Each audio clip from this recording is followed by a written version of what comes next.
ఈరోజు మనం మా మహబూబాబాద్ పట్టణంలో ఏపీజే అబ్దుల్ కలాం గారి 9వ వర్ధంతి జరుపుకుంటున్నాము. ఏపీజే అబ్దుల్ కలాం గారు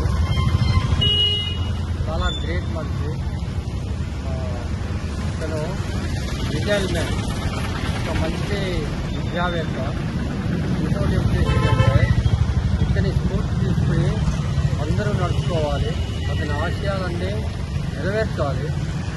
ముఖ్యంగా యూత్ అంటే యువత మొత్తం అతన్ని ఫాలో అయ్యి మన దేశాభివృద్ధికి తోడ్పడాలి.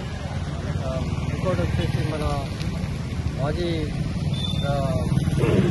ప్రధాని మన రాష్ట్రపతి అబ్దుల్ కలాం గారు మన దేశాన్ని ముందు వరుసలో నిలబెట్టారు. ప్రపంచ దేశాల్లో మన దేశాన్ని ముందులో నిలబెట్టించారు. ఇది మన మిజైల్స్ తయారు చేసింది.